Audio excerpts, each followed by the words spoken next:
or you don't, if you're looking at your test, you're like, what was the question again? You should be able to now go and see that. So you can kind of, see what the question actually was and so on and so forth.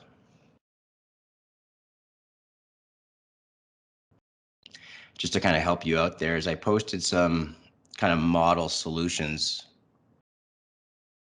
down here. And just on the website here, so you can actually go, whoops, I should probably share my screen.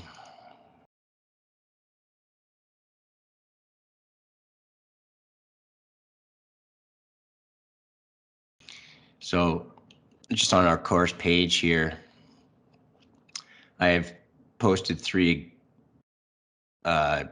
exams that were submitted, and they all kind of have different ways of showing their work.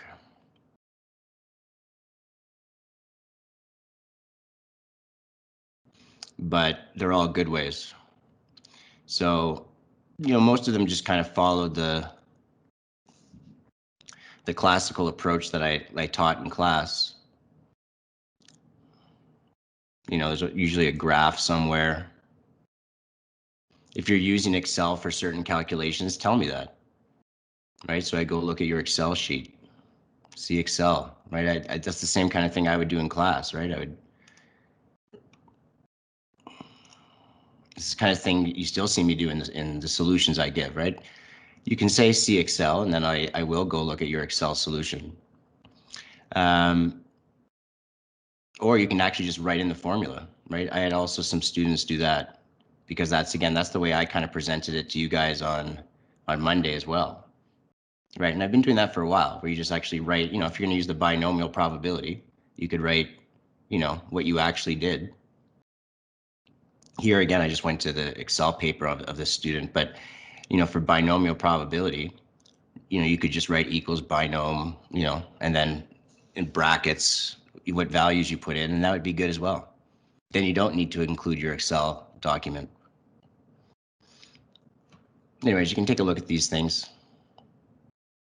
But one major theme is, having a concluding statement. It's been a few weeks now where I've been mentioning that, I want your answer to be clearly indicated, right? What is your answer? And with a sentence is the best way to do that.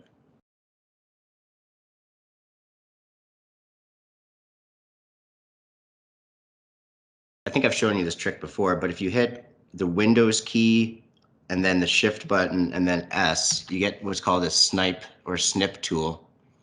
And this is a good way to just kind of capture whatever's on your screen.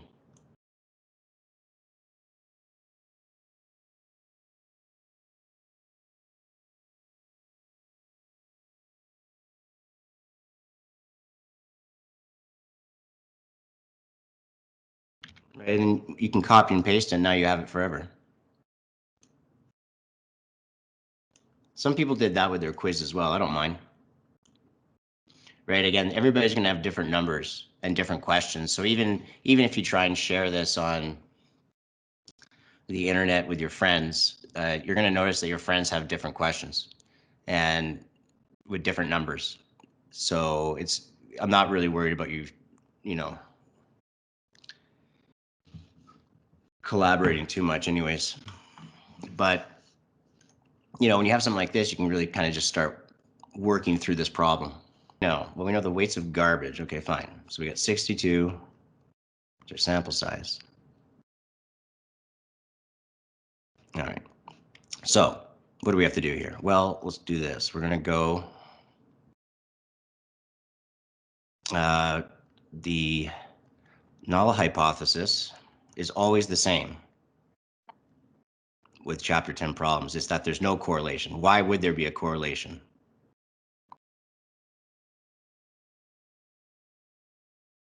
The alternative hypothesis is that there is a correlation. This means there is a correlation. It's not 0. So that means that the R value is, so I guess we're going to go with this value here. Again, they don't really tell you what's on the x-axis and what is on the y-axis, but they do tell you that this is the correlation coefficient, essentially.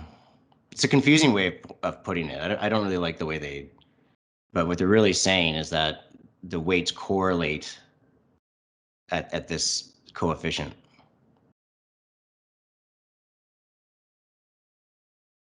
Or at least that's what I assume they're doing here.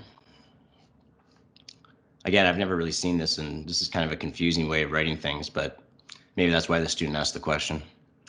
All right, 0.3578. Now, it doesn't look very significant, does it? Doesn't look good to me, but let's see. All right, the problem is I mean, not the problem, but even though this is a weak correlation, right? You would say this is weak at best, but the good news here is that the sample size is quite large, right? 62 is, I would say this is a relatively large sample, right? Once again, just the obvious observation that usually anything above and beyond 30 is, you got a pretty good sample going on here. Okay, let's keep rolling. So what do we have to do? Well, if this is going to be our test score, like with everything, you need to figure out a critical score. Or we could figure out a test statistic as well. There's two different approaches here, right? We could say, let's just use table 5 because it says we want to test at the alpha level 0.05, and because it's at a nice commonly seen alpha level, we can just use table 5.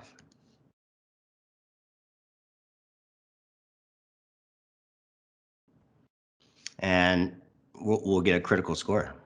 That is that easy, right? You just go to all the way to the end, as I explain in the video. And I think I showed you this in class, and I explain it in the video, correlation and regression part 2. Looks like I did do it for you. But when you go all the way down to n equals 60, it looks like it is going to be, well, look how low the correlation coefficient becomes. Right? So in other words, it looks good because here I just have 0.254.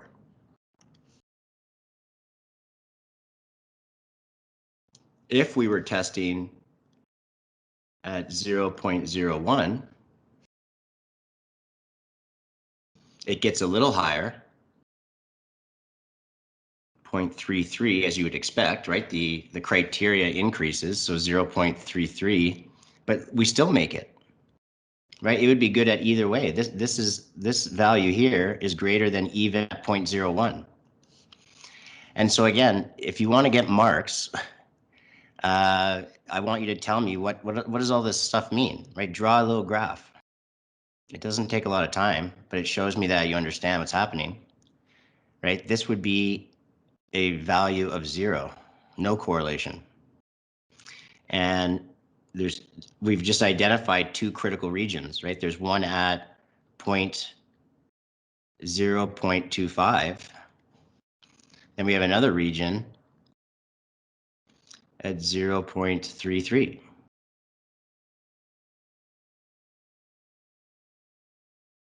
And our value is over here. Beautiful. Right? This is the test score.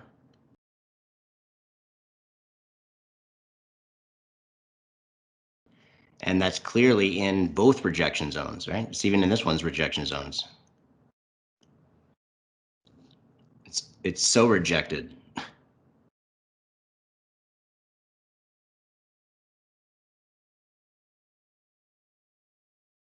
Make me this diagram. It's beautiful, right? It shows what's happening here, right? It's the rejection zone means that it's statistically significantly far enough away from 0. So that's what you say. You say because your critical score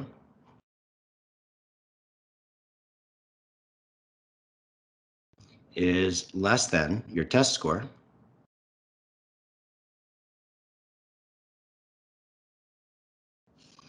and then, put it into a a nice sentence, right? Say, therefore, right? What does this mean? Therefore, there is sufficient evidence to claim that there is a relationship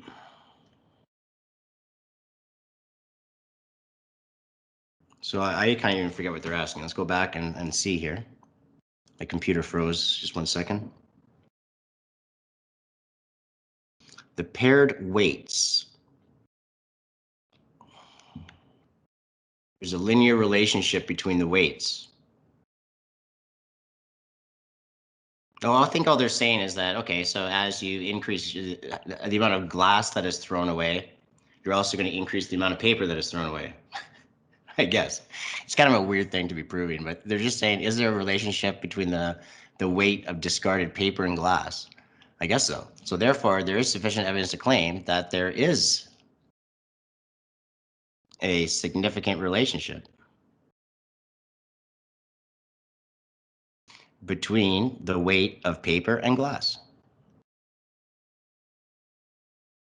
Again, what we're really doing by, putting the emphasis on restating the question in the form of an answer is, again, one of the things that you're going to have to get good at as you go through life and get good jobs is the ability to explain yourself. Like, what are you doing? I can't put that into enough emphasis that, look at the people that are on the boards of companies and the people that are managing directors and the people that are running projects, project managers. Those people are really good at explaining what needs to get done. And they're really good at explaining the situation to their bosses or to the media or to their technicians. You need to be able to explain what you're doing. And this course is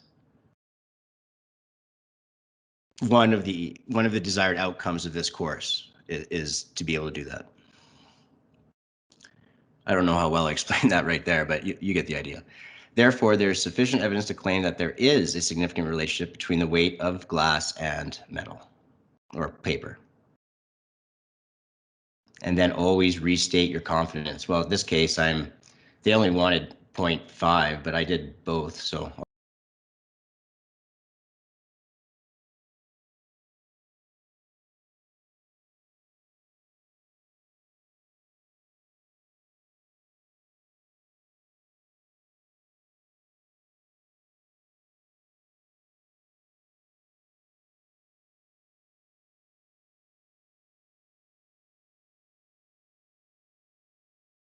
So why are there two critical values? There's two critical values because it's always a two-tailed test.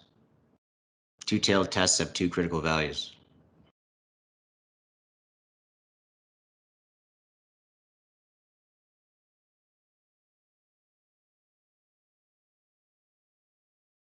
Oh, here you go. Wow, they really run you through it here. There you go. Maybe one last thing before I let you try some of these yourself. And I get, I mentioned this before in class, but it's easy you can do the p-value as well here, right? It's a good chance. You could also have figured out what your, right? Let's say if the alpha value was not 0.05, if they said test at 0.001 or something. I don't know, whatever. Let's say they might give you that. What do you do? Well, you would use the p-value method. So what does that mean? The p-value method says, what is my area here exactly? Corresponding to my test score. And the test score, if you look at your formula booklet, I believe I did this with you, is r square root n minus 2, 1 minus r squared.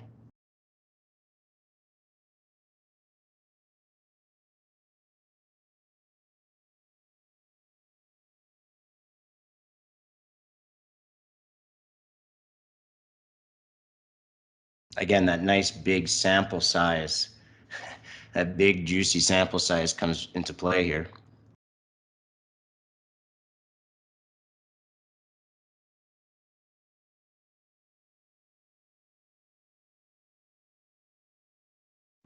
It's a pretty decent t-score, but I don't think it's going to be good enough. Well, we'll find out. Right, so that gives me, that's a pretty decent score, right? You guys have done enough hypothesis testing, right? That's approximately 3, right? That looks pretty good. But how do we remember the t-distribution is confusing because it changes with your sample size. So you'd have to use, the best way to do this obviously is to use Excel, right? Let's go t distribution, right tail,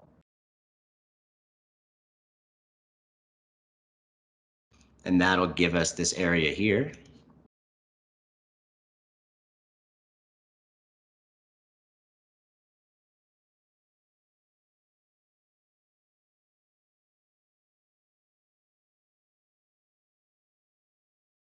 Oh, baby, pretty close. That's nice. That is nice. So again, it really shows you the power of sample sizing, right? Even if you have a low correlation coefficient, you'd say, okay, it's a weak correlation, but it's a significant one, right? That's a pretty decent p-value, but it ain't good enough, right? This is, right, when you compare, again, the last step here in your, if you're doing this method,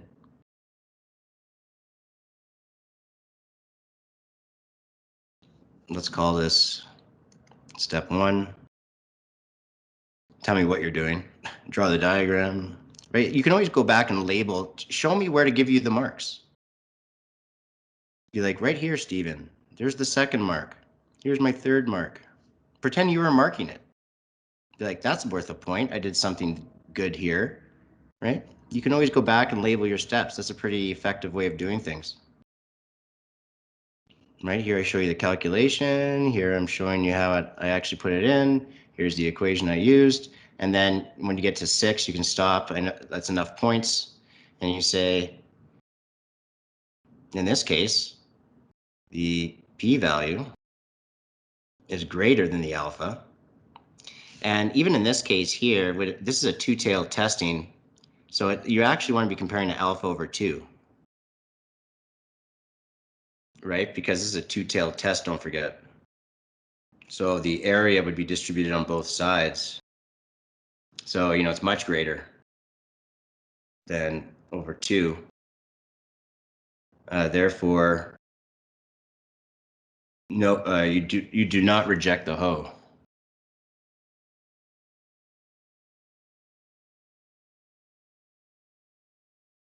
And so in that case, you say there is not sufficient evidence.